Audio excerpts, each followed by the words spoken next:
الشيطان الرجيم.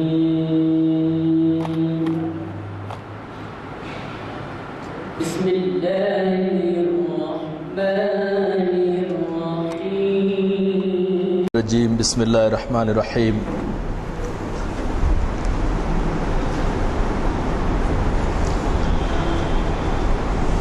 رب اشرح لي صدري ويسر لي امري واحلل عقدة من لساني يفقهوا قولي. اللهم الهمنا رشدنا وعزنا من شرور انفسنا. اللهم ارنا الحق حقا وارزقنا اتباعه وارنا الباطل باطلا وارزقنا اجتنابه. آمین یا رب العالمین.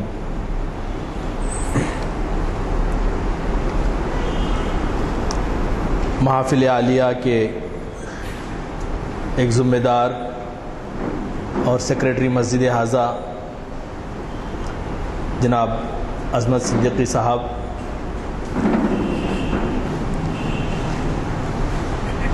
میرے بزرگ اور کرم فرما جناب نانک سنگھ نشتر صاحب،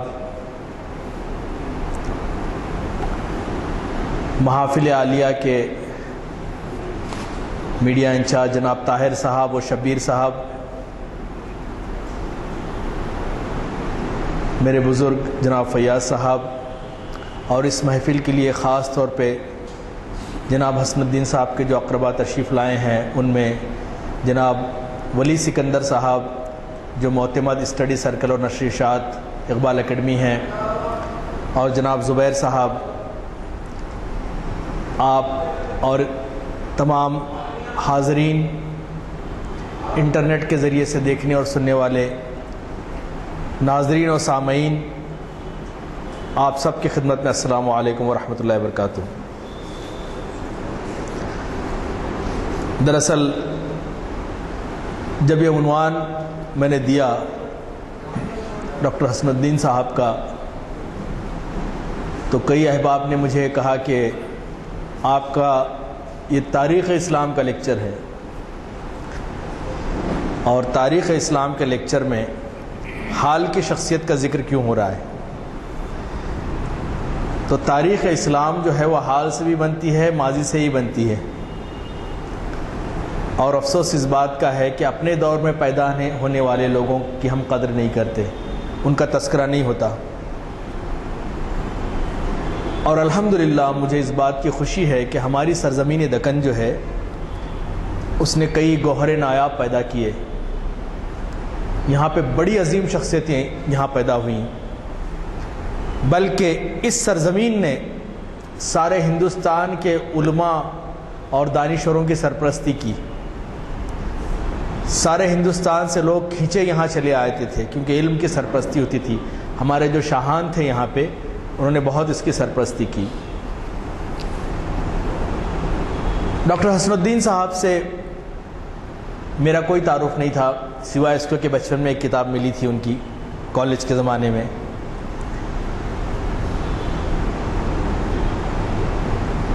میری پہلی اور آخری ملاقات آج سے غالباً زبیر صاحب کے توسط سے اور جناب ضیاء الدین نیّر صاحب کے توسط سے 1 سال پہلے غالباً میں ان سے ملا تھا۔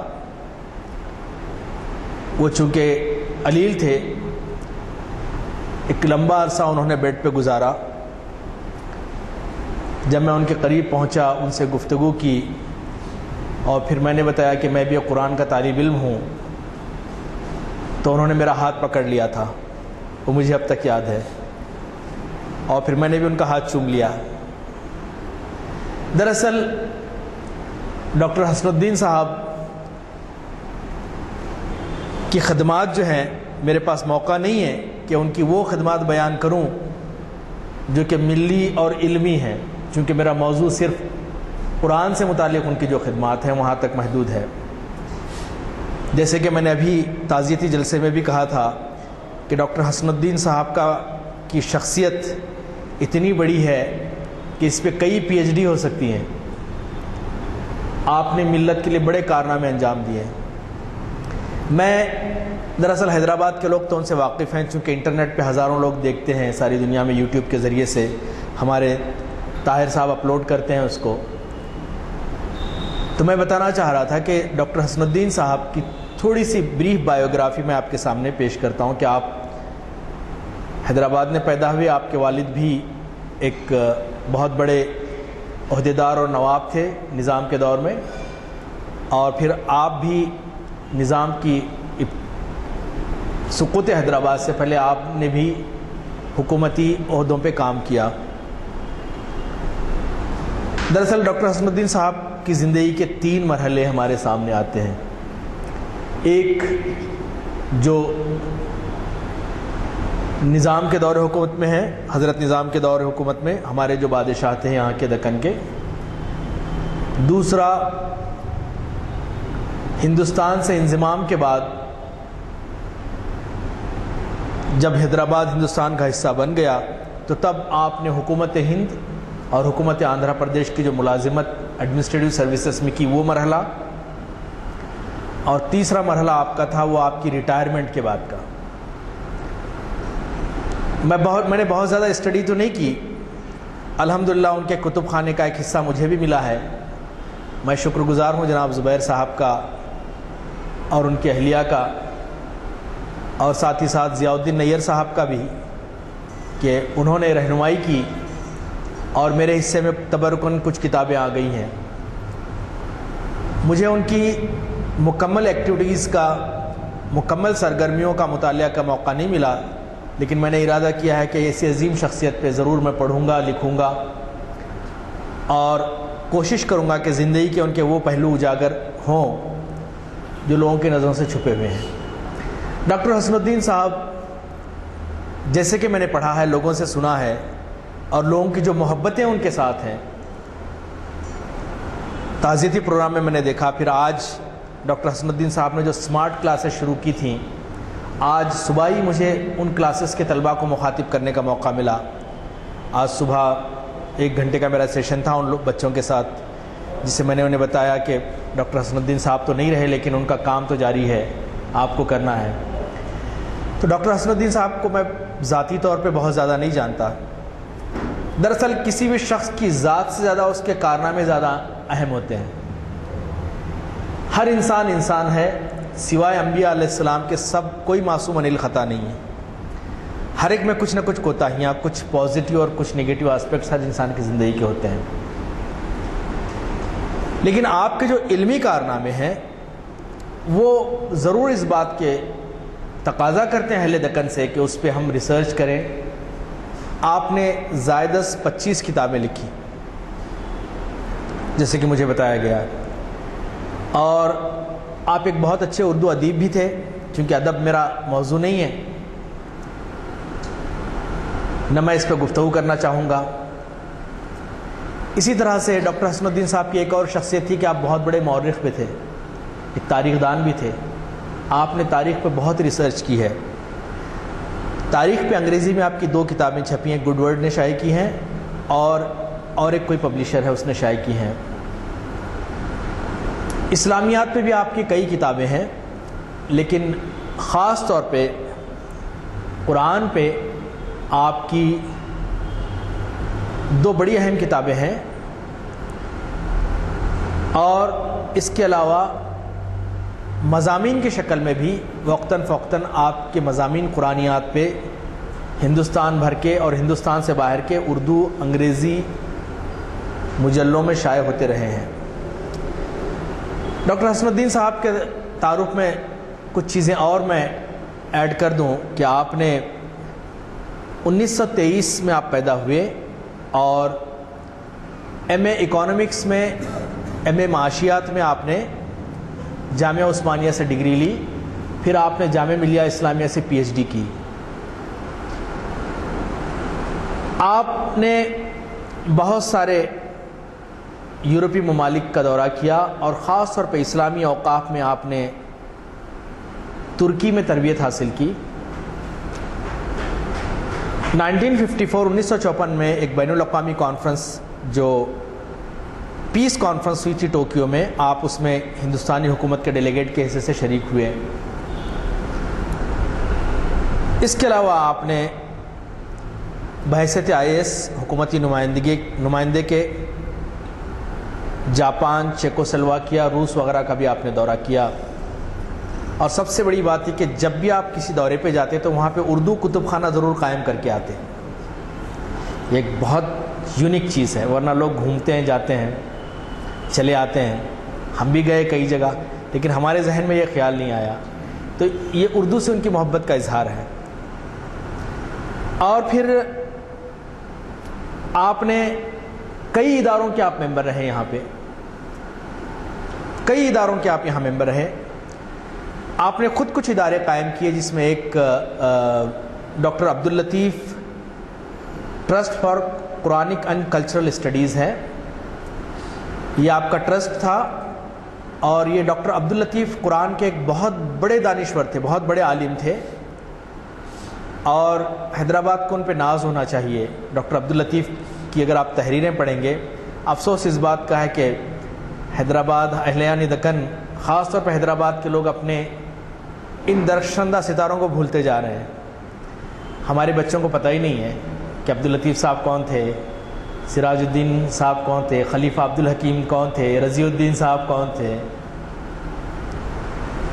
ہمارے بزرگوں کا یہ کام ہے کہ نوجوانوں کو تاریخ سے واقف کرائیں۔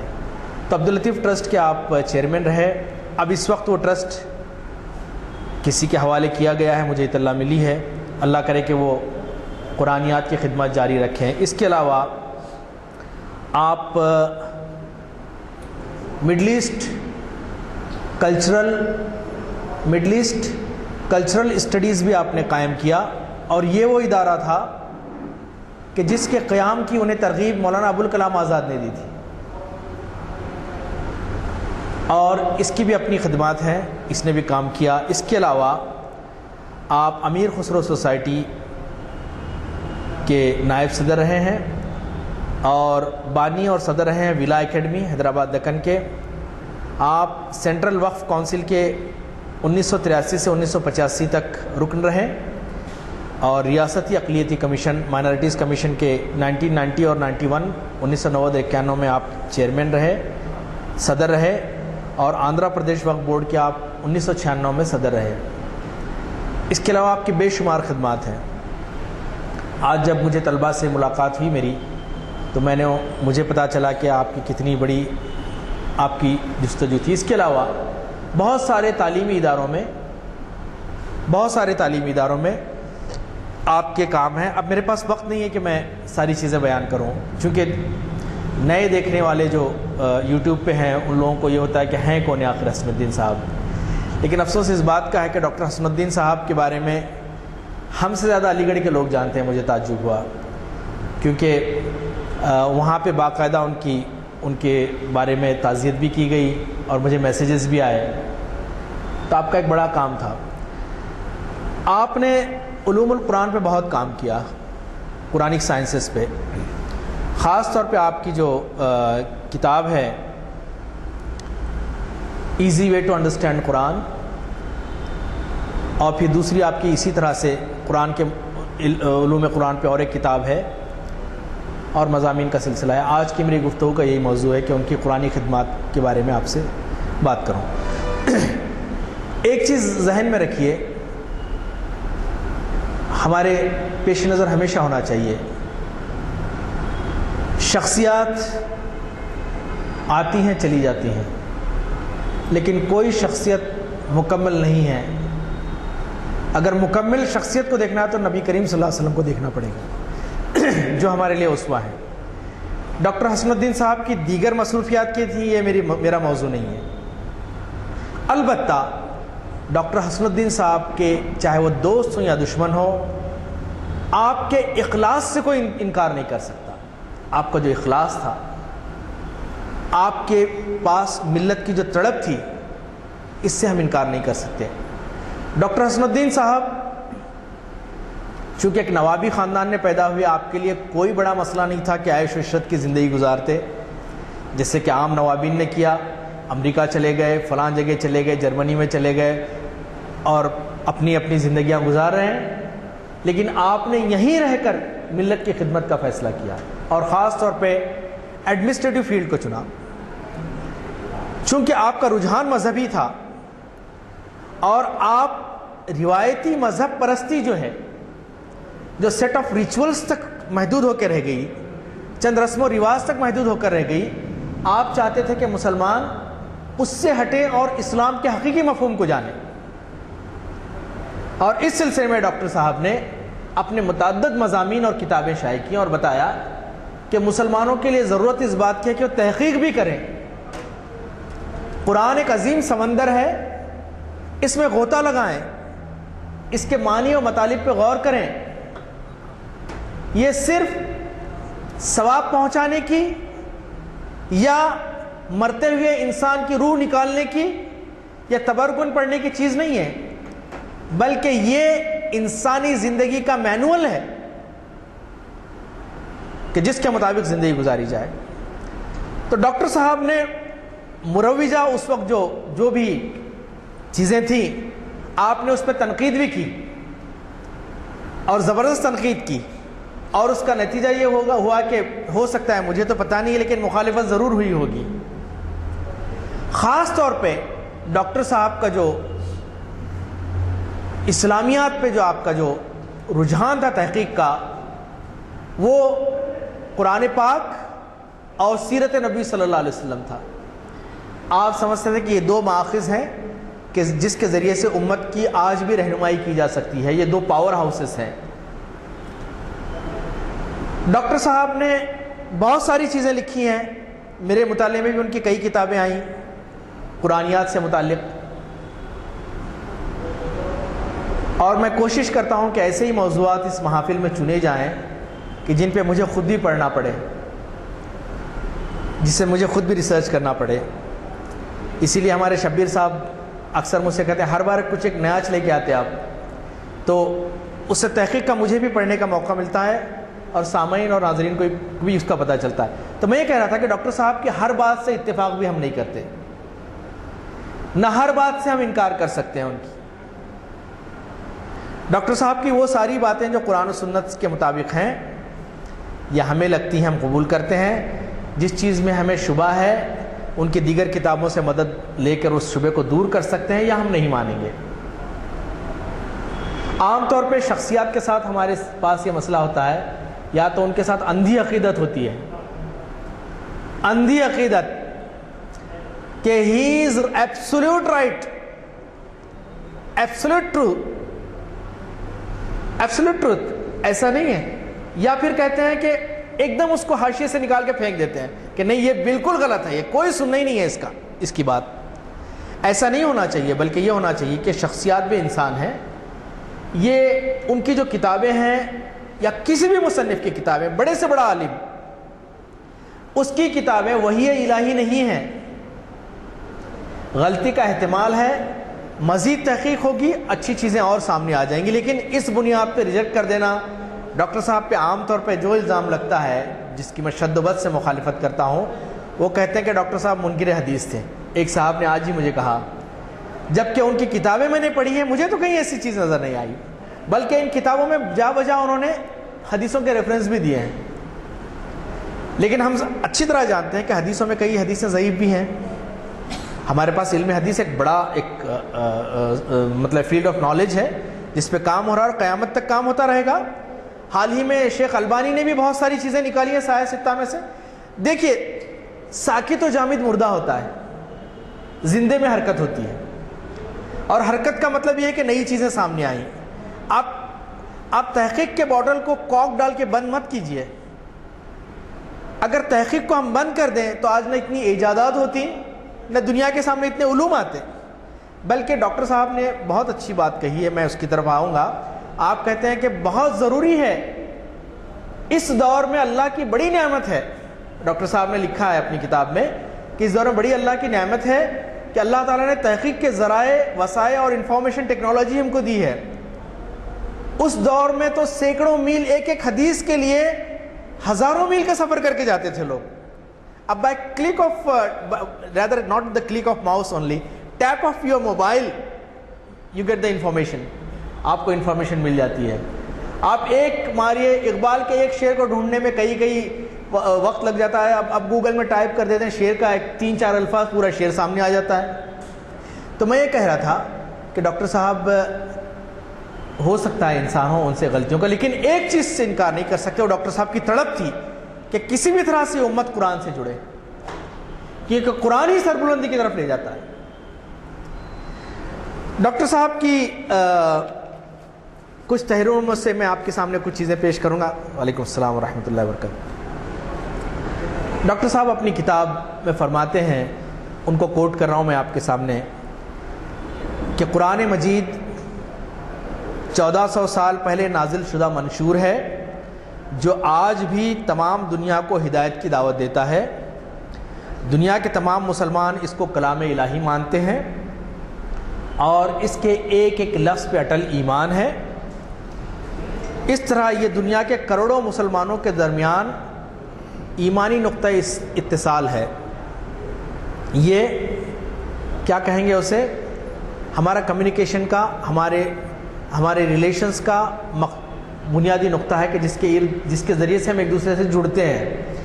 ڈاکٹر صاحب کہتے ہیں کہ اس کے ذریعے سے جو ان کے یکسانیت خیال کا مظہر، مسلمانوں کو اس کو صرف اپنے لیے فلاح دارین کا ذریعہ ہی نہیں مانتے، بلکہ ساری انسانیت کے لیے چشمہ ہدایت تصور کرتے ہیں۔ جناب علی، آپ ذرا گفتگو نہیں کریں تو بہتر ہوگا، میں چلا جاؤں گا تھوڑی دیر بعد، کیونکہ وہ ڈسٹرب ہوتا ہے تھوڑا سا، کیونکہ میں پیشہ ور مقرر نہیں ہوں، پروفیشنل، کہ پبلک ہوٹنگ بھی کرتے رہے تو اپنی تقریر جاری رکھے۔ میں ایک چھوٹا سا طالب علم ہوں، ایک طالب علم کی طرح مجھے ٹریٹ کیجیے۔ ڈاکٹر صاحب کہتے ہیں کہ قرآن پاک جو ہے وہ، اس کی سب سے بڑی خوبی یہ ہے کہ بدوؤں نے جب پہلی مرتبہ اسے سنا تو سمجھ گئے۔ دنیا کی کوئی ایسی کتاب نہیں ہے کہ جس کو ایک وقت میں علم کا چوٹی پہ پہنچنے والا شخص بھی سمجھے اور جاہل بھی سمجھے، کوئی کتاب نہیں ہے دنیا کی۔ اب اقبالیات سے چونکہ میرا لگاؤ ہے، اب اقبال کے اشعار خود ہماری نوجوان نسل کو سمجھ میں نہیں آتے۔ اقبال کا شعر اگر ہم جا کے کسی اپنے بھائی سے کہیں، سمجھ میں نہیں آئے گا اسے۔ فریب، سود، زیاں، لا الہ الا اللہ، کون سود کیا ہے، زیاں کیا ہے، نہیں سمجھ میں آتا۔ لیکن قرآن کی بات یہ تھی کہ قرآن پاک جب نازل ہوا، ڈاکٹر صاحب لکھتے ہیں کہ بدو نے بھی اسے سمجھا۔ بدو کہتے ہیں ان کا گنوار، جاہل وہاں کا، اور اہل علم، شعرا اور خطبہ نے اس دور کے عرب خاص طور پہ ان کو اپنی فصاحت، بلاغت پہ بڑا ناز تھا، عربوں کو بڑا ناز تھا۔ اور آج بھی عربی زبان ایک مسحور کر دینے والی زبان ہے۔ چونکہ میں ایک طالب علم ہوں عربی زبان کا، اور عربوں میں رہا ہوں، قبائلیوں کے ساتھ بھی میں رہا ہوں، ویکینڈ پہ میں چلا جاتا تھا، حربی قبیلے کے ساتھ میں نے کافی وقت گزارا ہے ان کی زندگی کا مطالعہ کرنے کے لیے۔ اقبال نے بھی کہا تھا کہ فطرت کے تقاضوں کی کرتا ہے نگہبانی، یا بندے صحرائی یا مرد کوہستانی۔ تو وہ ایک عجیب منظر ہوتا ہے۔ عرب اتنے فصاحت اور بلاغت پہ ان کو ناز تھا کہ وہ کہتے تھے کہ ہمارے علاوہ دنیا کے سارے لوگ گونگے ہیں، بولنا نہیں آتا، تو ان کو عجم کہتے تھے۔ عجم کا مطلب گونگا۔ ایسی جگہ قرآن نازل ہو رہا ہے، اور پھر بدو کی بھی سمجھ میں آ رہا ہے، اور وقت کے بڑے شاعر اور خطیب کی بھی سمجھ میں آ رہا ہے۔ یہ قرآن کا اعجاز ہے۔ ڈاکٹر صاحب کہتے ہیں اپنی کتاب میں کہ قرآن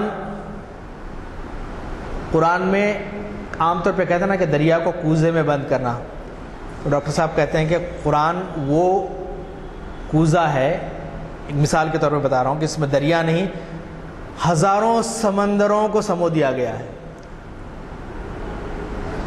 اسی طرح سے ڈاکٹر صاحب کا ایک اپنا خیال ہے، اور جس کی تائید مفسرین نے بھی کی ہے، کہ قرآن اپنے ایک پہلو کی تشریح اب کسی دوسری جگہ سے کرتا ہے۔ قرآن اپنے ایک آیت کی تفسیر کسی دوسری آیت سے کرتا ہے۔ قرآن دلوں کو بدل سکتا ہے، چینج لا سکتا ہے، چاہے مسلم ہو یا غیر مسلم، لیکن ایک شرط یہ ہے، اور بہت معقول شرط ہے بقول ڈاکٹر حسن الدین صاحب کے۔ وہ کہتے ہیں کہ قرآن کے مطالب کو سمجھنے کے لیے شرط یہ ہے کہ کھلے دل سے اور بغیر کسی ذہنی تحفظ کے اس کا مطالعہ کیا جائے. اب آپ اپنا ایک مائنڈ سیٹ لے کے قرآن کا مطالعہ کر رہے ہیں کہ اس میں سے جو بھی چیز آئی مجھے ریجیکٹ کرنا ہے, یا آپ کا اپنا کرائٹیریا ہے, اس پہ فٹ نہیں ہو رہا, ریجیکٹ کر دو. ڈاکٹر صاحب کہتے ہیں کہ آپ بالکل خالی اس ذہن ہو کے اس کا مطالعہ کریں, قرآن کے اسرار و رموز آپ کے سامنے آئیں گے. ایک اور چیز کی طرف آپ نے توجہ دلائی ہے. عام طور پہ قرآن کی قراءت کہتے ہیں, اور قراءت کا ترجمہ عام طور پہ مولانا بھی ہیں. ہم نے جو پڑھا ہے, سب سے پہلی بات تو یہ کہ قرآن کا ترجمہ کیا ہی نہیں جا سکتا. ڈاکٹر محمد اسد لیوپارڈ نے, جو انگریزی کے مترجم ہیں قرآن کے, انہوں نے کہا تھا, اور کئی جو قرآنک اسٹڈیز کے غیر مسلم اورینٹلسٹ ہیں ان کا کہنا کہ قرآن کا ترجمہ ہو ہی نہیں سکتا, کیونکہ کہ قرآن کا ایک ایک لفظ میں ہزاروں میننگ پوشیدہ ہیں. جب تک کہ آپ عربی زبان نہ آئے آپ کو, آپ معنی و مطالب پہ, ہم ترجمانی ہیں, اس حد تک ہماری انڈرسٹینڈنگ ہے, ہم سمجھ چکے ہیں. ایام جہالت کے عرب کوکب اور نجم کو ایک ہی لفظ مانتے تھے, دونوں ستارے. ہو سکتا ہے, لیکن آج جب سیاروں کی ایجاد ہوئی ہے, سیاروں کی چیزیں ہمارے سامنے آ رہی ہیں, تب معنی و مطالب میں فرق محسوس ہو رہا ہے کہ نہیں, اس کے معنی کچھ اور کچھ ہیں. ہمارے اردو میں ساری زبانیں دنیا کی اپنی تنگ دامنی کا شکوہ کرتی ہیں قرآن کے سامنے. ہمارے پاس خشیت کا ترجمہ بھی خوف کرتے ہیں, تقوی کا ترجمہ بھی خوف کرتے ہیں, اور خوف کا ترجمہ بھی خوف کرتے ہیں, کیونکہ ہماری زبان میں نہیں. ڈاکٹر صاحب کہتے ہیں کہ قرا جو ہے, اقرا جو ہے, وہ ٹو ریسائٹ, اور ریسیٹیشن جو ہے وہ آواز کے ساتھ ہوتی ہے. تو گویا وہ کہتے ہیں کہ قرا کا مطلب آواز دینا ہے, بلانا ہے, کہنا ہے, صرف پڑھنا نہیں. پڑھنا بھی اس کا ایک مفہوم ہو سکتا ہے. اسی لیے آپ نے کہا کہ اقرا کے معنی وحی الہی کے محجب کہہ یہ ہوتے ہیں, نہ کہ پڑھ, جیسا کہ عام طور پہ ترجمہ کیا جاتا ہے. اب ایک اور پہلو کی طرف ڈاکٹر صاحب نے توجہ دلائی ہے کہ قرآن جو ہے دنیا میں, اب جیسے میں آپ کے سامنے تقریر کر رہا ہوں, ٹھیک ہے, بات چیت ہو رہی ہے آپ سے, بولنے کا انداز الگ ہوتا ہے اور لکھنے کا انداز الگ ہوتا ہے. بولنے میں خطابت شامل ہوتی ہے, میں بول رہا ہوں, آپ لوگ سن رہے ہیں, لیکن اسی چیز کو ضبط قلم میں لا لوں تو بولنے کی چاشنی تحریر میں باقی نہیں رہتی. اسی لیے جو علماء اپنی تقریریں اس کی تدوین کرواتے ہیں, کمپائل کرواتے ہیں, وہ نظر ثانی کر کے الفاظ کو بدل لیتے ہیں, کیونکہ بولنا ایک روانی ہے, روانی میں انسان بولتا ہے. اسی طرح سے جو لکھی گئی کتاب ہے, اگر میں آپ کو پڑھ کے سنانا شروع کروں تو آپ کے اندر آپ کو وہ خطیبانہ چیزیں اس میں نہیں ملیں گی جو ایک مقرر کے ذریعے سے ملتی ہیں, بلکہ ایک خشک چیز محسوس ہوگی کہ پڑھ کے سنا رہے ہیں. اب قرآن کا جو یہ ہے, ڈاکٹر حسن الدین صاحب نے بڑا لطیف نقطہ یہاں پہ بیان کیا ہے, میں آپ کے سامنے وہ گوش گزار کروں گا. ہر زمانہ اور ہر ملک میں بولی جانے والی زبان اور ہوتی ہے, لکھی اور بولی جانے والی زبان ادبی حیثیت سے بولی جانے والی زبان کا مقابلہ نہیں کر سکتی. کہی ہوئی بات کا مزہ تحریر میں آنے کے بعد باقی نہیں رہتا. کہی ہوئی بات عموماً موقتی ہوتی ہے, تحریر میں اس کی موقتی نزاکتیں باقی نہیں رہتی. اب جیسے میں آج ذکر کر رہا ہوں آپ سے, تو حالات حاضرہ بھی میرے پیش نظر ہوتے ہیں جو تحریر میں باقی نہیں رہتے. لیکن قرآن کا یہ اعجاز ہے کہ جب عربوں نے اس کو پہلی دفعہ سنا تو دم بخود ہو کر رہ گئے, چونک گئے, کیا کلام ہے یہ. جب اس کو لفظ ضبط میں تحریر لایا گیا, سنا تو چونک گئے, اور جب لکھا گیا کتاب کی شکل میں تو ادب کا شاہکار بن گئی. یہ چیز ادب کا شاہکار بن گئی. آج بھی الحمدللہ ثم الحمدللہ ہمارے دین حق اور کتاب حق ہونے کا ثبوت یہ ہے کہ آج بھی افصح ترین جو عربی ہے وہ قرآن کی عربی ہے. عربی زبان میں تبدیلیاں آئیں بہت ساری چیزیں، لیکن قرآن کی فصاحت کو کوئی ٹچ نہیں کر سکا، بلکہ عربی زبان پہ قرآن کا احسان ہے۔ میں نے پچھلی مرتبہ بھی آپ سے یہاں ذکر کیا تھا کہ حیدرآباد یونیورسٹی میں میرا ایک پیپر تھا ایک کانفرنس میں، تو وہاں پہ ایک لیبنیز برٹش پروفیسر آیا تھا جو کرسچین تھا، میں نام بھول رہا ہوں اس کا، اور مجھے اپنے کمرے پہ مدعو کیا، میں گیا تو وہ قرآن پڑھ رہا تھا، تو چونکہ مجھے عربی آتی ہے میں نے اس سے کہا کہ انت مسلم حبیبی، آپ مسلمان ہیں؟ لا لا یا شیخ انا مسیح ہے، میں کرسچن ہوں۔ میں نے کہا کہ قرآن کیوں پڑھ رہا ہوں؟ تو کہا کہ to improve my language, to improve my language. قرآن کے اندر ایک ایک جوامع الکلم ہے، یہ ایک ایک لفظ میں مبالغے کا صیغہ۔ ایک مرتبہ چونکہ بات نکلی ہے اس لیے میں بتا رہا ہوں آپ کو کہ جہنم کے تعلق سے مبالغہ، کوئی ایگزیجریشن جسے انگریزی میں کہیں گے، بڑا چڑھا کے بولنا، اس تعلق سے کوئی چیز پیش کرے تو مختلف عربی مصنفین نے جہنم بڑی ہے، عظیم ہے، اس کا یہ ہے، فلاں فلاں فلاں فلاں پیش کیا۔ تو اس وقت کے مسیحی، میں نے کسی جگہ پڑھا تھا یہ، اس وقت کے جو مسیحی جو عالم تھا، جو اورینٹلسٹ تھا، اس نے کہا کہ قرآن میں مبالغے کا جہنم کے لیے ایک ایسی آیت استعمال کی گئی ہے کہ آئی سیلیوٹ، دو I don't believe this book, میرا یقین نہیں ہے اس کتاب پہ، لیکن اس سے بڑھ کے مبالغے کا صیغہ ادب کے شاہکار میں ہو ہی نہیں سکتا۔ اللہ سبحانہ تعالیٰ قرآن میں کہہ رہا ہے جہنم سے، حل امتلأتی، کیا تو بھر گئی ہے؟ تو جہنم کہہ رہی ہے قال حل من مزید، کیا اور ہے؟ حل من مزید، کیا مزید کچھ ہے اور؟ تو یہ اعجاز تھا۔ اب اس کے بعد ڈاکٹر صاحب نے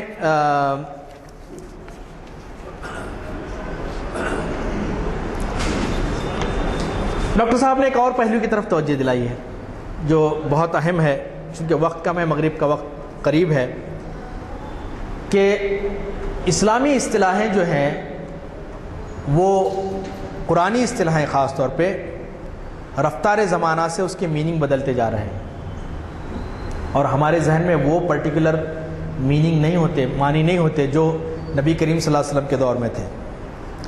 اور ڈاکٹر صاحب کا یہ کہنا ہے کہ اسلامی ٹرمینالوجی کو دوسری زبان میں ٹرانسلیٹ نہیں کیا جا سکتا، بہت مشکل ہے۔ فار ایگزامپل،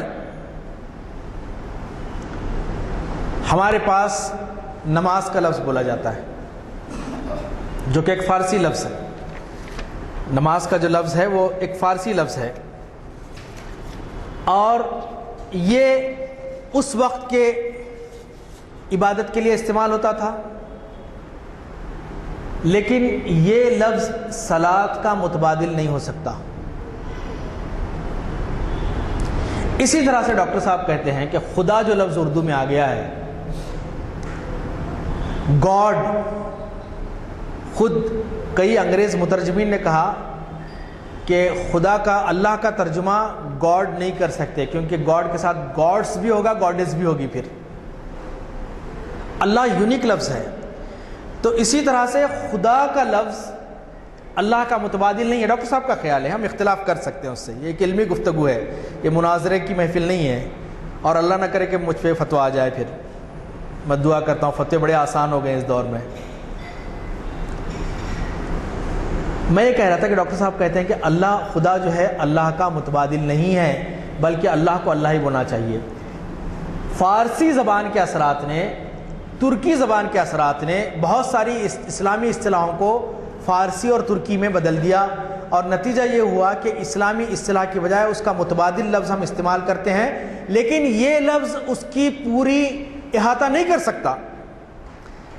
اللہ کا شکر ہے کہ خدا حافظ کا چلن ہمارے معاشرے میں بھی کم ہو گیا، اللہ حافظ کہہ رہے ہیں زیادہ، اور اللہ بول رہے ہیں ہم لوگ، اور اللہ بولنے پہ ثواب بھی ہے، خدا بولنے پہ پتہ نہیں ثواب ہے یا نہیں ہے۔ اسی طرح سے ڈاکٹر صاحب نے اور بھی بہت ساری چیزیں قرآنی اصلاحات کی بیان کی ہیں، اور ان کا کہنا یہ ہے کہ میں مزید چیزوں کی طرف آؤں یہاں۔ اردو زبان میں آ کر اچھا، ایک اور چیز کی طرف ڈاکٹر صاحب نے توجہ دلائی جس پہ ہمیں غور کرنا چاہیے. اردو زبان میں آ کر بعض عربی الفاظ کی درگت بن گئی ہے. بعض عربی الفاظ جو عربی اسلامی اصطلاحیں تھیں، اردو میں اس کے معنی بالکل بدل گئے. اب فار ایگزامپل میں آپ کے سامنے بتا رہا ہوں، میرے پاس وقت نہیں ہے. انشاءاللہ اللہ سے امید ہے کہ ایک قرآن کانفرنس ہو رہی ہے کیرلا میں دسمبر میں ڈاکٹر حسن الدین صاحب کی قرآن فہمی پہ ایک مکمل پیپر پیش کروں گا وہاں پہ. اور علی گڑھ میں بھی انشاءاللہ اگلے مہینے کے آخر میں مجھے انوائٹ کیا گیا. میں انشاءاللہ وہاں پہ بھی ڈاکٹر صاحب کی قرآن فہمی پہ ایک مکمل اور حضرت کی سرپرستی رہی ایڈوکیٹ یزدانی صاحب کی، تو اسے کتابی شکل میں بھی ہم شائع کر سکتے ہیں انشاءاللہ. میں یہاں بتا رہا تھا کہ جیسے کہ اردو میں لفظ مکر، کیا مکرا بن کر رہا ہوں بولتے ہیں. عربی کا مکر پلاننگ کو کہتے ہیں، کانسپریسی کو کہتے ہیں، پلاننگ کو کہتے ہیں. عام طور پہ پلاننگ کو کہتے ہیں، کانسپریسی اس کا نگیٹو ایسپیکٹ ہے. وہ مکر اللہ واللہ خیر الماکرین. ترجمہ ہمارے پاس کیا کرتے ہیں، وہ مکر کر رہے ہیں، اللہ بھی بڑا مکر کرنے والا ہے. اردو مکر بالکل الگ ہے. They are planning and Allah is planning and verily Allah is the best planner. This is the meaning. یہ ہے. اسی طرح سے صلاۃ کا لفظ ہے ہمارے پاس، وہ نماز کے لیے، سلام کے لیے، درود کے لیے مختلف اس میں ہمارے پاس خاص طور پہ نماز کے. اب ہمارے پاس اردو میں کیا ہوتا ہے، اچھے صلاتیں سنا کے آ گیا اس کو، گالی کے معنی میں لیتے ہیں اس کو. ان چیزوں کی طرف کسی نے توجہ نہیں دلائی. ڈاکٹر صاحب کو اللہ تعالیٰ جنت نصیب کرے. آپ نے میں نے جس سے کہا کہ کوئی شخصیت مکمل نہیں ہے. ہر شخصیت کے اندر دنیا میں کوئی شخص یہ دعویٰ نہیں کرتا کہ وہ معصوم عن الخطا ہے یا اس سے کوئی فکری غلطی نہیں ہوئی، سوائے انبیاء علیہ السلام کے جو معصوم عن الخطا ہیں. لیکن نیتوں کو اور اخلاص کو دیکھنا چاہیے. ڈاکٹر صاحب نے دوسری جگہ الحمدللہ کہا. الحمدللہ کا ہمارے معاشرے میں جو ہے وہ یہ ہے کہ ٹھیک ہے، کچھ لوگ شعوری طور پہ کہتے ہوں گے، حمد کے اندر شکر بھی چھپا ہوا ہے، تعریف اللہ کے لیے ہے. لیکن عام طور پہ اردو میں جو ہے نا خوشی کے لیے استعمال ہے. کیسے کیا کاروبار چل رہا ہے، الحمدللہ، یعنی کہ میں ٹھیک ہوں. اللہ کا شکر ہے ذہن میں آتا ہو تو بڑی اچھی بات ہے، لیکن عام طور پہ نہیں آتا. پھر اسی طرح سے سبحان اللہ جو ہے وہ سبحہ سے نکلا ہوا لفظ ہے. سبح جسے ہیں تسبیح کرنے کے، تمجید کرنے کے، جس کے معنی مشغولیت اور فراغت دونوں کے ہیں. سبحان اللہ کے معنی یہ ہے کہ اللہ تعالیٰ بے عیب ہے، ذات پاک اور منزہ ہے، اور انسان جتنی اس کی تعریف کر سکتا ہے اس سے بھی زیادہ اعلیٰ و ارفع ہے. یہ سبحان اللہ کا ہے. ہمارے پاس سبحان اللہ عام طور پہ مشاعروں میں سبحان اللہ سبحان اللہ سبحان اللہ داد کا ہے. یہ اللہ کی تمجید کا پہلو ہمارے ذہن میں نہیں رہتا. ڈاکٹر صاحب فرماتے ہیں بلکہ ایک داد، ایک اپریسیشن. پھر اسی طرح سے صدقہ ایک لفظ ہے. عام طور پہ جیسے کہ کل ہی بتا رہے تھے کہ بچے بہت بیمار ہو رہے ہیں، آپ کے گھر میں کال آئی ہمارے ایک رشتہ دار کے، صدقہ کرو کچھ تو بھی. اور ساری شامت بیچارے بکرے پہ آتی ہے، اور مسلمانوں کے لیے بکروں نے جتنی قربانی دی کسی نے نہیں دی، ایسا لگتا ہے مجھے. صدقہ، جبکہ عربی میں صدقے کا مطلب یہ ہے کہ سچائی، صدق سے نکلا ہے. ایک مفہوم یہ ہو سکتا ہے کہ اپنا مال، جان، جانور قربان کر کے اپنی سچائی کا ثبوت دیتے ہیں، یہ صدقہ ہے. تو تمام نیکیاں صدقات کے ضمن میں آتی ہیں. لیکن مسئلہ یہ ہے کہ یہاں پہ اتار کے، وار کے پھینکنا صدقہ ہو گیا، روٹی نکال کے غریب کو دے دینا صدقہ ہو گیا، کالی مرغی کو کاٹ کے پھینک دینا صدقہ ہو گیا. یہ صدقہ ہمارے معاشرے میں ہے، جبکہ یہ بھی ایک اصطلاح ہے. پھر اسی طرح سے الحمدللہ، بسم اللہ ہم لوگ جانتے، اللہ کا شکر ہے. اس اصطلاح سے میں ڈاکٹر صاحب سے اختلاف کروں گا کہ ڈاکٹر صاحب کہتے ہیں کہ بسم اللہ کرو، تو اس کا مطلب یہ کہ شروع کرو نہیں ہے ڈاکٹر صاحب جسے کہہ رہے ہیں، بلکہ اللہ کے نام کے ساتھ ہم شروع کر رہے ہیں انشاءاللہ. لیکن یہ کہنا غلط ہے جو اردو میں محاورتاً استعمال ہو رہا ہے کہ اس کی بسم اللہ غلط ہے، اس کی بسم اللہ ہی غلط ہے کہتے ہیں ہم. اور یہ اسلامی اصطلاحوں کے ساتھ مذاق یا اسے کسی اور زاویے میں استعمال کرنا اچھی چیز نہیں ہے، یہ اللہ کی ناراضگی کا سبب بن سکتی ہے۔ پھر اسی طرح سے لن ترانی ایک لفظ ہے۔ موسیٰ علیہ السلام نے کہا کہ اللہ تعالیٰ میں تجھ کو دیکھنا چاہتا ہوں، تو اللہ نے کہا کہ لن ترانی، تم مجھے نہیں دیکھ سکتے۔ اب اردو میں اس کی معنی بالکل بدل گئے ہیں، اب یہاں کہتے ہیں کیا لن ترانیاں سنا لیتے بیٹھا تھا ان، یعنی اپنی شیخی بھگارنا، یہ بھی اصطلاح چینج ہوئی۔ پھر ڈاکٹر صاحب کہتے ہیں کہ ماشاء اللہ، ماشاء اللہ کا مطلب یہ ہے کہ جیسے کہ اللہ نے چاہا، ایز اللہ ولس، جیسے کہ اللہ کی چاہت ہے۔ لیکن یہاں پہ ماشاء اللہ ایک تو تعریف کے لیے بھی استعمال ہوتا ہے، اور دوسرا کتنا کھا رہے ہیں اور بولے تو ماشاء اللہ بولو، ماشاء اللہ الحمدللہ، ٹھیک ہے، یہ استعمال ہمارے معاشرے میں ہوتا ہے۔ اور ڈاکٹر صاحب نے اس پہ اچھی خاصی تنقید کی ہے کہ یہ تضحیق کا پہلو نہیں ہونا چاہیے، اور طنزاً بھی استعمال کرتے ہیں، ماشاء اللہ کیا نئی گاڑی دکھ رہی، ماشاء اللہ، اس طرح سے طنزیہ پہلو میں بھی استعمال کرتے ہیں، ہمیں اس سے بھی پرہیز کرنا چاہیے۔ پھر اس طرح سے لا حول ولا قوت الا باللہ ایک ہے کہ نہیں ہے کسی میں طاقت اور نہیں ہے کسی میں زور سوائے اللہ کے، یعنی اللہ کا کوئی مقابلہ نہیں کر سکتا۔ اور یہاں پہ لا حول کس کا ہے؟ نفرت کے اظہار کے، لا حول پڑھو اس کے اوپر،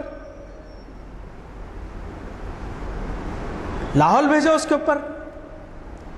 تو ڈاکٹر صاحب کا بتانے کا مقصد یہ تھا کہ عربی کی بہت ساری اصطلاحیں اردو میں آ کے اپنی شناخت کھو چکی ہیں، اور پھر اس نئی شناخت کے ذریعے سے قرآن کو سمجھنے کی کوشش کریں گے تو سمجھ میں نہیں آئے گا، پھر آپ کو اسلامی اصطلاحوں کی طرف آنا پڑے گا۔ پھر اسی طرح سے توبہ ایک لفظ ہے، قرآن کا بہت بنیادی لفظ ہے۔ توبہ اور استغفار دونوں کو بھی ایک ہی سمجھتے ہیں، اس پہ یہ میرا موضوع نہیں ہے، انشاءاللہ کبھی شریعت انفارمیشن سروس میں ہم اس پہ بات کریں گے، توبہ اور استغفار کتنے بڑے موضوعات ہیں دونوں۔ توبہ کے مطلب ہیں رجوع ہونے کے، واپس آنے کے، اور یہاں پہ مسئلہ ہمارے اردو میں یہ ہوتا ہے توبہ توبہ کیا غلیظ آدمی ہے جی، ان توبہ توبہ کیا دیکھ کے آیا میں اس کو، یہ توبہ بالکل الگ ہے اس توبہ سے جو عربی میں قرآنی توبہ ہے۔ اب اس طرح سے استغفر اللہ بھی کہتے ہیں ہم لوگ، تو اس کا مطلب استغفر کا مطلب یہ ہے بچانا، بخش دینا، معاف کرنا، یعنی اللہ معاف کرے۔ اب اردو میں بیزارگی اور اس کے لیے استعمال ہوتا ہے، ارے جا رہے ہیں صاحب سے ملنے، استغفر اللہ، اس کے پاس کون جاتا، یہ ہمارے پاس مروجہ ہے۔ پھر اسی طرح سے خیرات کا بھی ایک بڑا ہمارے پاس ہے، خیرات بولے تو فقیر کو خیرات، آیا خیرات دو، جبکہ خیر نیکی ہے، خیرات ہے، اللہ کی راہ میں دینا بھی اس کا ایک جز ہے، لیکن خیرات کے مکمل معنی نہیں ہے۔ اسی طرح سے ایک اور لفظ، میں اکثر اسکولوں میں اسٹوڈنٹس کے پاس جاتا ہوں، گفتگو کرتا ہوں اپنے بچوں سے، اور مجھے بڑا شوق ہو رہا ہے کہ ہماری نسل نماز روزے سے تو واقف ہے، اسلامی اصطلاحوں سے واقف نہیں ہے۔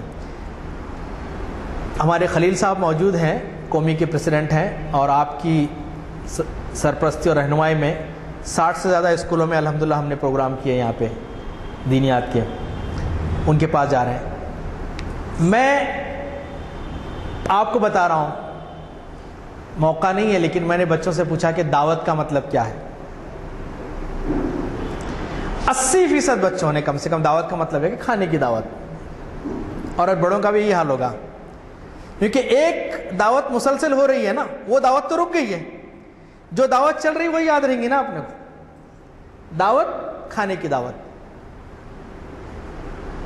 جبکہ دعوت کتنا بڑا لفظ ہے، دعویٰ کتنا بڑا لفظ ہے کہ قرآن کا نمائندہ لفظ ہے، اس کا مقصد کسی اعلیٰ مقصد اور کسی اعلیٰ تحریک کی طرف بلانا، ٹو کال دا پیپل، دین کو غیر مسلموں تک پہنچانا۔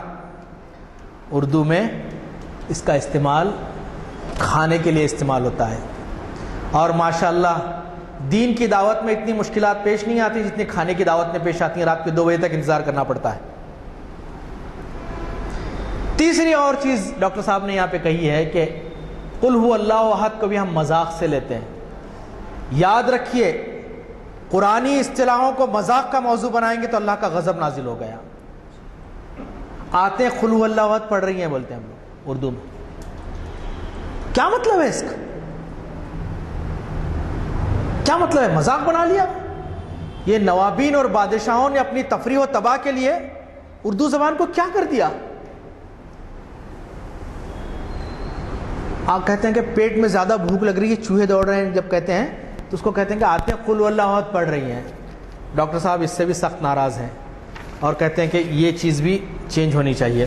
اسی طرح سے اور بھی بہت ساری اصطلاحات ہیں، میرے پاس وقت نہیں ہے کہ اصلاح ہے، اصلاح کا کام تعجب ہوتا ہے۔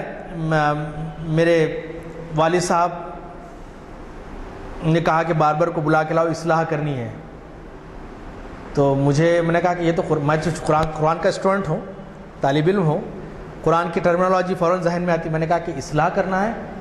کہا کہ ہاں ذرا داڑھی ذرا تھوڑا سا، اس کے لیے بھی ہم نے لفظ، کوئی دوسرا متبادل لفظ نہیں ہے ہمارے پاس، ہو سکتا ہے وہ جائز ہو یا نہیں ہو، میں نہیں جانتا، لیکن مجھے اچھا نہیں لگا کہ اصلاح ایک بڑا پوشیدہ، ریفارم ایک بڑا لفظ ہے، آپ اس کو گرومنگ کہہ سکتے ہیں، انگریزی میں اچھا لفظ ہے، اپنے آپ کو بنانا سنوارنا کہہ سکتے ہیں۔ اسی طرح سے مولانا کا ایک لفظ ہمارے پاس عام طور پہ چلتا ہے جو اردو میں مروجہ ہے، عام طور پہ عالموں کو، فاضلوں کو مولانا کہتے ہیں۔ ہمارے آقا ڈاکٹر صاحب اس پہ معترض ہیں، اس پہ ہم اختلاف کر سکتے ہیں۔ وہ کہتے ہیں کہ قرآن کا میں یہ لفظ صرف اللہ کے لیے مختص ہے، اے میرے مولا، لیکن عربی زبان میں میں نے دیکھا ہے، چونکہ میں عربوں کے ساتھ رہا ہوں، قبائلی عربوں کے ساتھ بھی رہا ہوں، میں نے جیسے کہا کہ 12-13 سال کا عرصہ میں نے حربی قبیلے تو مجھے اپنا خون مانتے، وہ مجھے کہتے کہ یو آر آور بلڈ، اتنا میں ان سے قریب ہو گیا تھا، ان لوگوں کے ساتھ جاتا تھا۔ وہ لوگ بھی کہتے ہیں یا مولانا، لیکن یہاں پہ ڈاکٹر صاحب اس سے اختلاف کہتے ہیں۔ اسی طرح سے کافر ہے، حق کا انکار کرنے والا ہے، لیکن اردو شاعروں نے اسے کافر ادا اور پتہ نہیں کیا کیا اصطلاحیں اس کی جوڑ لی۔ پھر اسی طرح سے ولایت ہے اور غنیمت ہے، اور پھر اس طرح کے بہت ساری اصطلاحیں جو ہیں جو کہ ہمارے اردو میں استعمال کے۔ ڈاکٹر صاحب کا مطمئن نظر یہ تھا، ڈاکٹر صاحب کہتے ہیں کہ مولانا کا لفظ استعمال نہیں کرنا چاہیے، ہم ان سے اختلاف کر سکتے ہیں۔ ہم جی ڈاکٹر صاحب کا یہ کہنا تھا کہ مولانا صرف اللہ کے لیے ہے، سرپرست صرف اللہ ہے۔ جیسے میں نے کہا کہ اردو میں جب ہم مولانا کہتے ہیں تو ہمارے ذہن میں وہ پیش نظر رہتا ہی نہیں ہے کہ یہ میرے آقا ہیں، بلکہ ہر دینی علم ہم اس سے اختلاف کر سکتے ہیں۔ اب اس کو ایک بحث کا موضوع نہیں بنائے ہم لوگ، ہے نا، چونکہ یہ علمی محفل ہے، یہ آپ اس اختلاف کر سکتے ہیں اس بات سے یا مان بھی سکتے ہیں، آپ کی مرضی ہے۔ دنیا میں لاکھوں کی تعداد میں ایسے لوگ ہیں جو مولانا مانتے ہیں، جو نہیں مانتے ہیں، ٹھیک ہے۔ اب ڈاکٹر صاحب کی ساری چیزیں ہمارے سامنے ہیں، آپ نے قرآن پہ بڑے کام کیے، بڑا ایک عظیم کارنامہ ڈاکٹر صاحب کا یہ تھا، میں 2 منٹ میں اپنی بات ختم کر دوں گا، کہ قرآن پاک سے متعلق جہاں بھی ان کو کوئی چیز ملتی اس کو حاصل کر لیتے۔ دنیا میں جہاں جہاں بھی سفر کیے ہیں انہوں نے، وہ وہاں پہ قرآنیات پہ جو کتابیں دی تھیں انہوں نے حاصل کی اور قیمتیں دے کے حاصل کی۔ اب ان کے جو اقارب ہیں، جو ان کے بچے ہیں، چاہے تو ایک زبردست قرآن ریسرچ سینٹر شروع کر سکتے ہیں، ان کا خزانہ ہے کتابوں کا بہت بڑا، یا کسی ایسے شخص کے حوالے کریں جو اس کی قدر کرے، جو اس سے بندگان خدا کو فائدہ پہنچے۔ تو ڈاکٹر صاحب اسی طرح سے ہندوستان کے جو تحقیقی مراکز ہیں ان کا بھی دورہ کرتے تھے۔ ڈاکٹر صاحب was a regular visitor of Rampur's Khuda Bakhsh library, اور وہاں سے آپ نے قرآنیات پہ کئی مخطوطات حاصل کیے، کاپی حاصل کی اور اس سے کتابی شکل میں شائع کیا۔ اور اسی طرح سے ڈاکٹر صاحب نے بڑے ایسے اچھوتے موضوعات پہ لکھی گئی تحریروں کو سامنے لایا جو دوسرے لوگ نہیں لائے، جیسے کہ مناظر احسان گیلانی یہاں پہ جامعہ عثمانیہ میں یہاں تھے، اور آپ نے اس وقت لکھا تھا کہ قرآن کے جو سبائی ہیں، قرآن میں لفظ ہے نا، مسیح کا ذکر ہے، کرسچن، یہود، سبائی اور زرتشت تینوں کا ذکر ہے۔ سبائی جو ہیں وہ دراصل یہاں کے بدھسٹ تھے انڈیا کے۔ ڈاکٹر صاحب نے اس کتاب کو آرکائیوز میں سے نکال کر اسے باقاعدہ کتابچے کی شکل میں شائع کیا۔ اس کے علاوہ قرآنی موضوعات پہ آپ کے بے حساب آرٹیکلس ہیں۔ میں نے جیسے کہا ڈاکٹر صاحب ایک انسان ہیں، ان کی کتابیں انسان کی لکھی ہوئی ہیں، غلطی کا احتمال ہو سکتا ہے۔ معصوم عن الخطا صرف نبی کریم صلی اللہ علیہ وسلم کی ذات ہے، انبیاء علیہ السلام ہے، لیکن علم اور تحقیق کے دروازے کو آپ نے کھولا ہے۔ ہم ان کی باتوں سے اختلاف بھی کر سکتے ہیں، اتفاق بھی کر سکتے ہیں، لیکن اختلاف علمی ہونا چاہیے، ذاتی نہیں ہونا چاہیے۔ اس کے بیٹے کیا کر رہے ہیں، اس کے بیٹے کیا کر رہے ہیں۔ جیسے کہ علامہ اقبال پہ مجھے بڑا افسوس ہو رہا ہے، ساری دنیا میں تحریک چل رہی ہے، ساری دنیا میں علامہ اقبال کی ذات کو نشانہ بنایا جا رہا ہے، فلاں تھا، اس کا بیٹا ایسا تھا، یہ تھا، یہ تھا۔ مکھی کی بھی ایک عادت ہوتی ہے کہ سارے صحت مند جسم چھوڑ کے زخم پہ بیٹھتی ہو جا کے، یہ انسانی فطرت ہے۔ ہمیں ان کے علمی کارناموں سے اور ہمیں علمی اختلاف کا پورا حق ہے۔ جبکہ ڈاکٹر صاحب کی بہت ساری کتاب، میرا جب انشاءاللہ آرٹیکل سامنے آئے گا تو آپ دیکھیں گے میں نے کئی جگہ ان کی مخالفت کی ہے بہت ساری علمی معاملات میں، کہ مجھے جو میری سمجھ سے باہر ہیں ایٹ لیسٹ، لیکن ان کے اخلاص سے ہم انکار نہیں کر سکتے۔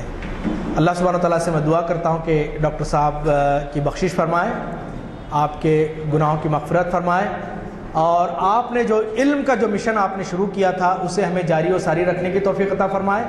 اللہ سبحانہ وتعالیٰ سے دعا ہے کہ ہمیں علم اور تحقیق کرنے والا بنائے۔ اللہ تعالیٰ ہمیں قرآن سے جوڑ دے، اللہ تعالیٰ ہمیں حدیث اور سیرت سے جوڑ دے۔ اللہ سبحانہ وتعالیٰ ہمیں دنیا میں بھی کامیابی عطا فرما اور آخرت میں بھی کامیابی عطا فرما۔ سبحان ربک رب العزت عما یصفون والسلام علی المرسلین والحمد للہ رب العالمین۔ حضرات، سب سے پہلے تو میں دیر سے حاضر ہونے کے لیے معافی چاہتا ہوں۔ اس کی وجہ یہ تھی کہ مجھے خاک طیبہ ٹرسٹ کے پروگرام میں جو گولکنڈے میں تھا شرکت ہونی ضروری تھی، کیونکہ میں وہاں مینیجنگ ٹرسٹی ہوں اور اس پروگرام میں شرکت کے لیے اصرار کیا گیا تھا۔ اللہ کا شکر ہے کہ کچھ تقریر کے حصے کو میں سن سکا ہے۔ حضرات، حسن الدین احمد صاحب کے بارے میں کچھ تفصیلات بتانے کی چندہ ضرورت نہیں ہے۔ وہ ایک نامور حیدرآباد کے تاریخی شخصیت کے حامل کے فرزند تھے۔ آپ کو تو پتہ ہے نواب الدین یارجنگ بہادر آخری آصف جاہی خاندان کے بادشاہ میر عثمان علی خان کے پولیس کے سب سے بڑے رہنما ہیں۔ اب میں نے ان کو دیکھا ہے، لیکن یہ ہے کہ پولیس کے ڈریس میں نہیں دیکھا۔ وہ جو ہے پولیس کا سب سے بڑا عہدہ جو ہوتا ہے وہ اس پہ فائز تھے، کوتوال کہلاتے تھے اس زمانے میں کوتوال کہا جاتا تھا۔ تو بہرحال بڑی شخصیت ان کی متاثر کن تھی، اور وہ ظاہر ہے کوتوال کی حیثیت سے اعلیٰ حضرت میر عثمان علی خان کے پاس ان کی رسائی جب چاہے ہو سکتی تھی۔ اور یہ جو فیملی ہے اس سے میں ذرا کلوز اس طرح سے بھی رہا ہوں کہ حسن الدین احمد صاحب کی اہلیہ انیس فاطمہ صاحبہ یہ کاؤنسلر تھی دارالشفا کی، اور میں گن فاؤنڈری سے کاؤنسلر تھا، اور ہم دونوں کانگریس سے ہی چن کے آئے تھے۔ اس زمانے میں 18-20 لوگوں کو ٹکٹ دیے گئے تھے، تو 4 چن کے آئے تھے، 4 میں وہ اور میں بھی تھے۔ حسن الدین صاحب کی شخصیت جو ہے انگریزی میں کہا جاتا ہے ورسٹائل جینیس۔ ورسٹائل جینیس کے معنی کیا ہیں؟ ہمہ پہلو شخصیت، ایسی شخصیت جس نے یہیں پر نہیں بلکہ بیرون ہند بھی اپنا سکہ جمایا۔ مجھے پتہ نہیں کہ آپ اس سے واقف ہیں یا نہیں ہیں، امریکہ میں ان کے نام سے پوسٹل ٹکٹس بھی جاری کیے گئے، اور وہ اس بنا پہ جاری کیے گئے کہ وہ ایک بین الاقوامی معیار کے اہل تھے۔ یہ تو IAS آفیسر تھے یہاں کے، لیکن بین الاقوامی طور پر بھی بہت کم لوگوں کو ریکگنیشن ملا ہے، ان کو بھی ریکگنیشن ملا تھا۔ میں نے آج کے جو آج کا جو خطاب ہے اس کا کچھ حصہ سن لیا. مجھے اندازہ ہے کہ اس کے لیے کس قدر محنت کرنی پڑی ہوگی ایاز شیخ صاحب. اور مجھے آج ان کے 12-15 سال کے ساتھ ہونے کے تجربے میں محسوس ہوا. یہ ہم آپ کو اندازہ ہے ہم شاید 15 سال سے جڑے ہوئے ہیں, ہمارے محافل کو گرماتے رہے ہیں. تو یہ تحقیق کے لیے بہت گہرائیوں تک جاتے ہیں. اور ان سے اندازہ لگائیے کہ اگر یہ آج جو انہوں نے آشنا کیا ہم کو اس کے بارے میں اگر شاید اگر ہم نہیں سنتے, ہم کئی ایسے ہیں یہاں پر. یہ خاص بات یہ ہے اس محفل کا ایک انٹلیکچوئل لیول ہے. اس انٹلیکچوئل لیول میں ایسے حضرات جو ریسیپٹیو مائنڈ سے سنتے ہیں. ویسے عام جلسوں کے اندر کئی ایسے ہوتے ہیں کہ بھرتی کے لیے ہو جاتے ہیں یا سنتے ہیں ایک کان سے دوسرے کان سے چھوڑ دیتے ہیں. لیکن یہاں پر آپ ایک ایک تنظیم کے نمائندے بھی بیٹھے ہیں, اور میں نام نہیں لے سکتا, ایسی تنظیموں کے نمائندے ہیں. تو بہرحال ایک وقت کی ضرورت تھی, اور ہمارا یہ طریقہ کار رہا ہے کہ وہ ایک شعر ہے کہ زندگی انسان کی مانند مرغ خوش نوا. مرغ کہتے ہیں پرندے کو. زندگی انسان کی مانند مرغ خوش نوا شاخ پر بیٹھا چہچہایا ہو گیا. یہی یاد ہے. چہچہانے کے مختلف طریقے ہیں. ان کا جو چہچہانا ہے وہ انسانیت کی خدمت کا ہے, خصوصاً دین والوں کی خدمت کا ہے, جو دین میں ہم یہ سمجھتے ہیں پڑھتے ہوئے یا الفاظ استعمال کرتے ہوئے کہ ہماری صلاحیتوں کا نتیجہ ہے کہ ہم ایسے الفاظ بھی استعمال کر سکتے ہیں. مگر پول کھل گیا آج کہ آپ جو الفاظ کو استعمال کرتے ہیں اس پر احتیاط کیجیے. مقرر صاحب جو بولے ہیں اس پہ عمل کیجیے کہ آپ جو ہے بلا تکلف اپنی بھائی جتانے کے لیے یا اپنی علمی صلاحیت جتانے کے لیے کچھ بھی کہہ رہے ہیں. جیسے آپ نے کہا آتے خل اللہ پڑھو, اللہ قوت آتے کس طرح سے خل اللہ پڑھ سکتے ہیں, یا اور دوسرے بھی مثالیں آپ نے. بہرحال مجھے خوشی ہے, مجھے یہ بھی معلوم کر کے خوشی ہوئی کہ شاید ہمارے حسن الدین احمد صاحب کے 2-3 ایسے قریبی عزیز یہاں پر تشریف لائے ہیں, جس کے لیے ہم مشکور ہیں ان کے کہ انہوں نے ہم سے تعاون کیا. میں آپ کو ایک اور اعلان کے ساتھ, اگلے اعلامیہ تو نہیں آئے ہیں, اگلے ہفتے کے اعلامیہ آ جائیں گے, اس میں خاص اہم بات کریں گے آپ سے. وہ اہم بات یہ ہے اگلے ہفتے یہاں پروگرام نہیں رہے گا. آج ہفتے کا پروگرام ہے نا, اگلے ہفتے تاریخ اسلام کا پروگرام یہاں نہیں رہے گا. اس کی بجائے غلطی سے اخباروں میں اقبال شناسی کا دیا گیا. وہ تاریخ اسلام کی محفل ہے اور ہے اردو ہال میں, 6:30 بجے ہے.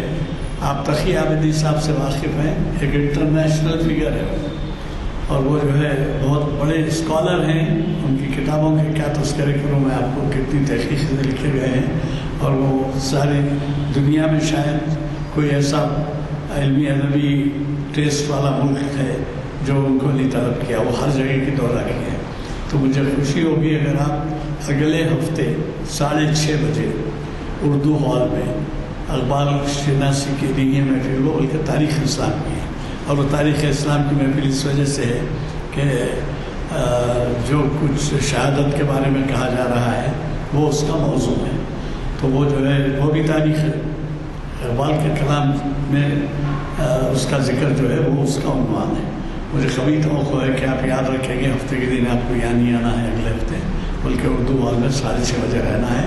اور ساتھیوں کو لائیے. مجھے اس بات کی خوشی ہوگی کہ آپ اگر وہ لائیں تو ایک لحاظ سے تبلیغ کا کام بھی ہے.